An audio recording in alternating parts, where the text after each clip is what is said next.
GF BF এক কথায় হারাম রিলেশনশিপকে অনেকে হালাল মনে করেন। আমি দেখেছি মাদ্রাসার অনেক মেয়েও এই সম্পর্কে জানে না। তারা বলে ইউসুফ জুলেখা প্রেম করেছেন তাই প্রেম পবিত্র। এ বিষয়ে কিছু বলেন। 2 নম্বরই কাজ করবা ভাই, তুমি করো, আল্লাহর কাছে মাপ চাও, কিন্তু 2 নম্বরই কাজ করে আবার সেটাকে বৈধ করার জন্য, হালাল করার জন্য আল্লাহর একজন নবীর নামে অপবাদ দিবা, এটা কত বড় ডেঞ্জারাস অপরাধ করতেছো তুমি এটা বোঝার চেষ্টা করো। ইউসুফ আলাইহিস সালাম অনেক যুবক ভাইয়েরা আমাদের না জানার কারণে, অজ্ঞানতার কারণে বলে ফেলে ইউসুফ জুলেখা নাকি প্রেম করেছে। বলেন নাউজুবিল্লাহ। ইউসুফ আলাইহিস সালাম আল্লাহর নবী ছিলেন কি ছিলেন না? যুবক ভাইয়েরা সূরা ইউসুফ ভালো করে পড়বেন। এখনকার তরুণ ভাইদের জন্য সূরা ইউসুফ পড়া অনেক বেশি জরুরি। সূরা ইউসুফের পুরো ঘটনা আপনি যদি জানেন আপনি অবাক হবেন যে ইউসুফ আলাইহিস সালাম আল্লাহর সৃষ্টি জগতের সবচেয়ে সুশ্রী যুবকদের অন্যতম ছিলেন।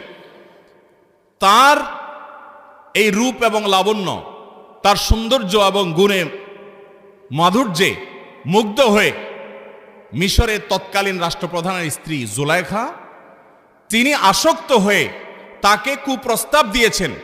তিনি সেই কুপ্রস্তাবে রাজি না হয়ে দৌড়ে পালিয়েছেন, আল্লাহর কাছে পানা চেয়েছেন এবং সেজন্য তাকে জেল খাটতে হয়েছে। পরবর্তীতে নিষ্পাপ নির্দোষ প্রমাণ হয়ে জেল থেকে বেরিয়েছে এবং পরবর্তীতে আল্লাহর নবী ইউসুফ আলাইহিস সালাম মিশরের গুরুত্বপূর্ণ পদে অধিষ্ঠিত হয়েছেন। কোরআনের সূরা ইউসুফে ঘটনা আছে না নাই? তাহলে ইউসুফ জুলেখা প্রেমের এই মিথ্যা কাহিনী কোথায় পাইলেন আপনারা?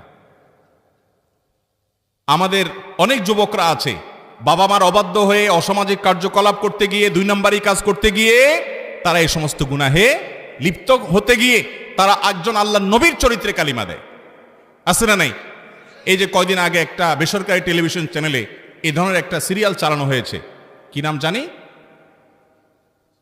এই ইউসুফ জুলেখা নামেই সম্ভবত। আমরা সেটা প্রতিবাদ করেছি, দেশে ওলামা ইকরাম প্রতিবাদ করেছেন এবং টেলিভিশন কর্তৃপক্ষের সাথে বৈঠক করেছেন যে একজন নবীর চরিত্রে অভিনয় করা এবং তথাকথিত প্রেমের মানে বিবাহ বহির্ভূত হারাম সম্পর্ক, বিবাহ বহির্ভূত সম্পর্ক কি হালাল না হারাম? এ হারাম সম্পর্ক একজন নবীর দিকে সম্বন্ধ করা এটা জঘন্য অপরাধ। শুধু তাই নয়, এই যে প্রশ্ন লিখেছেন যে অনেক মাদ্রাসার মেয়েরাও আছে, এটা ঠিক যে অনেক মাদ্রাসার ছেলে মেয়েরা আজকাল সমস্ত আকাম কুকাম করে। মাদ্রাসার ছেলে মেয়েরা আকাম কুকাম করলে কি জায়েজ হয়ে যাবে? মসজিদের ইমাম সাহেব যদি আকাম কুকাম করে হালাল হয়ে যাবে?